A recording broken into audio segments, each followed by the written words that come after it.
Hey everyone, and welcome back. So today I am back to share with you just a little more tidbits or insight on the resume process.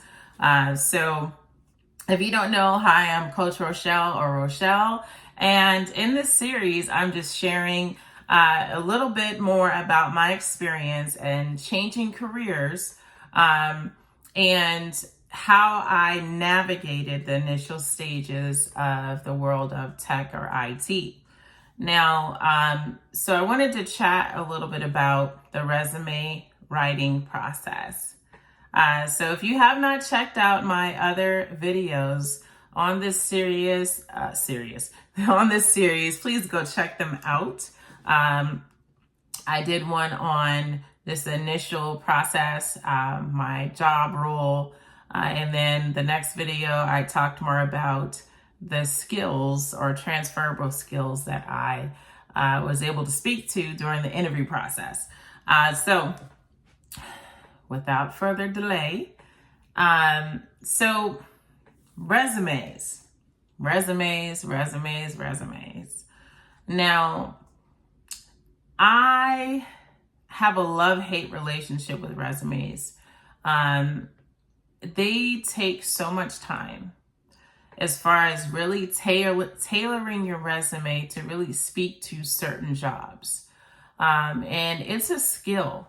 It is a skill. And for me, when I first graduated college, and just working with different resume writers and people I knew, they gave me great tips and things.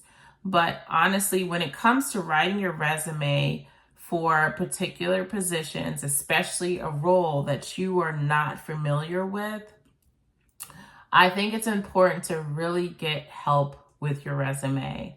And the other reason I feel as though it's good to get more help and insight, whether you're referring to other people on YouTube or other online resources, someone who specializes in resume writing, or paying someone to write your resume for you, I believe in investing in all of those areas because you really don't know what you don't know.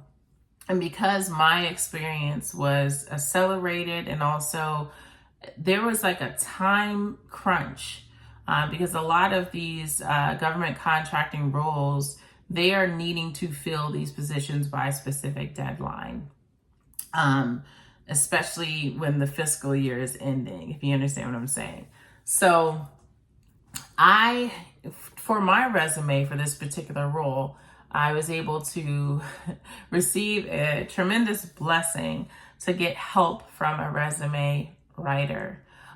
So someone that really knew the industry, that could really speak to the different roles and also take the different descriptions and summaries that were provided to really capture the culture, the environment, who I am and how I speak, but most importantly, really lay out my skills and abilities in a very succinct way. So I didn't really have a chance to really fumble this one. You know, it was a lot of stuff going on. So like I mentioned, this was during the time where I was preparing my exit strategy for divorce. So there was a lot riding on this position, which I knew that if it wasn't for me, it wasn't for me. But I felt deep in my heart that God was opening this door for a reason. So when it came to my resume, I did get help with someone writing it. But there were key things that I learned from the experience. And really the experience is, one, you want to stay up to date with your resumes during each job. So everything that you do, every small task or little project or big project, every accolade, award, you have to keep good documentation on the things that you do in each role, because you're going to need to speak to those things, even if it's not, let's say, for the role that you're currently applying for. later on down the road, you may need to speak to those things for a different role because of the type of position or thing that they're looking for that you have experience in. So I had to really realize that being able to capture or talk about my entire experience, especially the jobs that I held for more than 2 years, more than 3 years, for about 5, almost 6 years, to really think back of my whole experience for that time at that job. And that particular job that I'm referring to, it was a call center position. So I started out taking 1 or 2 types of phone calls. Then I started with processing the emails and replying to professional members and, working the different scientific meetings, and then managing all of the aspects of the professional membership section. I can keep going on, taking nutrition calls,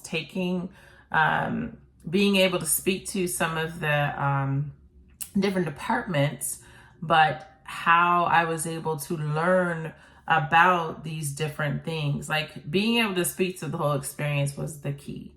And so it's kind of hard at first because you're like, oh, I don't remember everything, but it's good to have someone like a mentor, someone to help coach you through the thought process. And so that's what I really, really appreciated throughout the whole job, preparation phase, because I had someone asking me certain questions, or the resume writer asking certain questions about, let's say, different accolades or awards.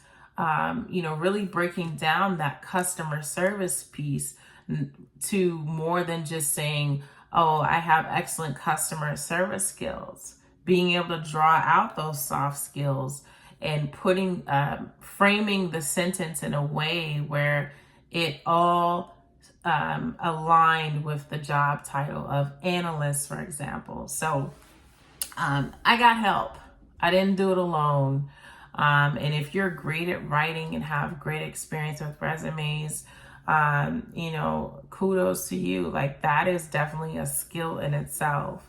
But that was my process through this whole journey of changing careers.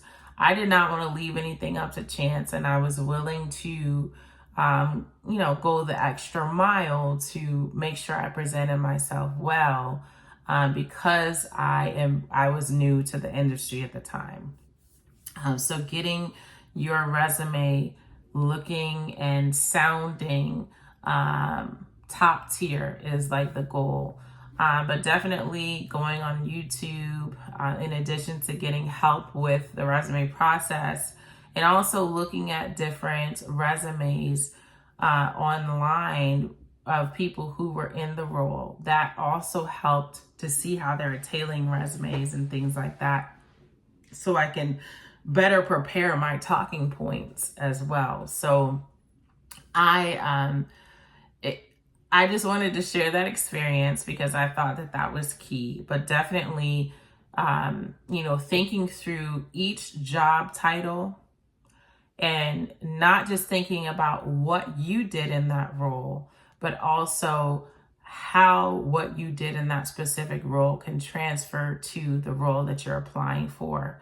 And then going back to be able to pick those key words that really stand out to, your value, essentially, that you want to make with the new company you're applying for.